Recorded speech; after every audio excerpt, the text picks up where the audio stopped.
नाज़रीन गिरामी क़द्र, पिछले जुमअतुल मुबारक से हमने जिस मौजू का आगाज़ किया वो मौजू तरबियत औलाद के हवाले से है। आजकल के माशरे में जहाँ इस चीज़ का फ़ुक़दान नज़र आता है, वहीं दूसरी तरफ इसकी अदायगी में जो कमी है उससे माशरे की बिगड़ी हुई हालत हमारी आँखों के सामने है कि आज की नौजवान नस्ल अपने वालिदैन, अज़ीज़ व अक़रबा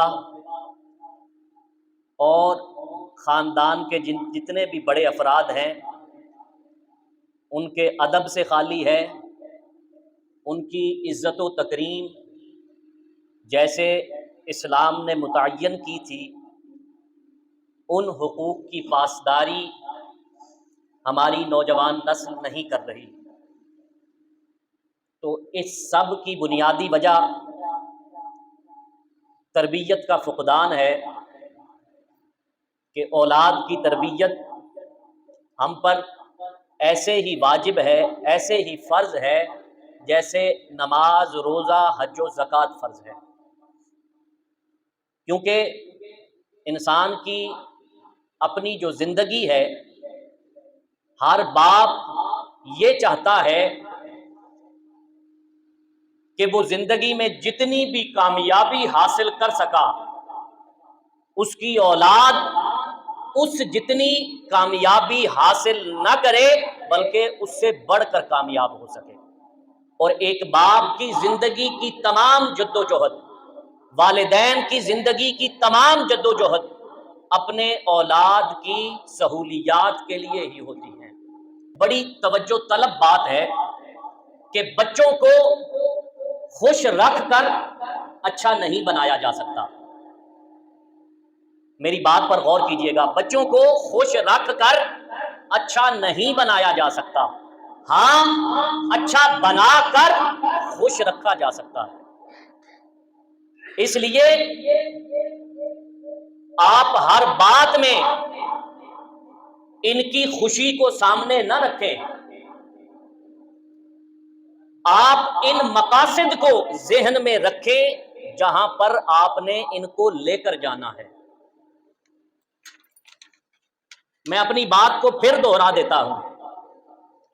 मैंने ये अर्ज की कि बच्चों को खुश रख कर अच्छा नहीं बनाया जा सकता। हाँ, अच्छा बनाकर खुश रखा जा सकता है। बच्चों की खुशी भी पेशे नजर रहे, लेकिन उसकी एक हद है, क्योंकि आप इनकी तरबियत कर रहे हैं। इसलिए आप बच्चों से मोहब्बत करने और उनकी डांट डपट करने में तवाज़ुन बरकरार रखें। अगर आप इस तवाज़ुन को बरकरार रखेंगे तो इससे बच्चे की तरबियत पर उम्दा और अच्छा असर पड़ेगा। जो मेरी बात को नहीं समझ सका उसको फिर मैं समझा देता हूं कि बच्चों को खुश रख कर अच्छा नहीं बनाया जा सकता। मसलन बच्चा एक ऐसी चीज के लिए जिद कर रहा है जो आप जानते हैं कि अगर ये चीज इसको लेकर दे दी तो अब क्या होगा, इसकी तरबियत पर बुरा असर पड़ेगा।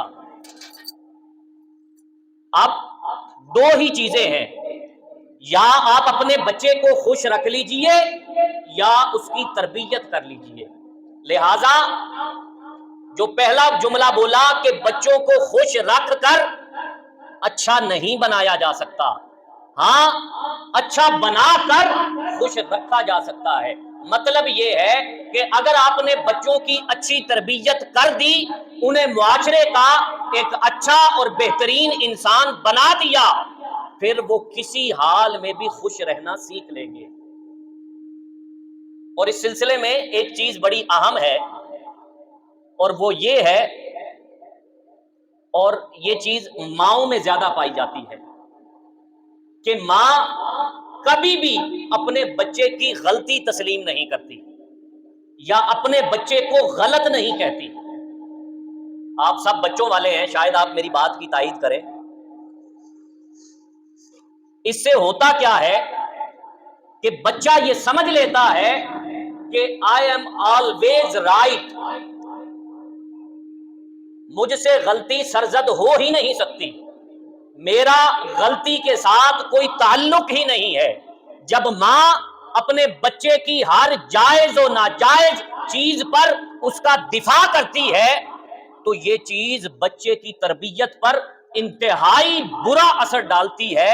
وہ بچہ بیٹی ہو یا بیٹا، دونوں کو مستقبل میں جا کر اس سے پریشانی کا سامنا ہو سکتا ہے۔ آپ پوچھیں گے وہ کیسے؟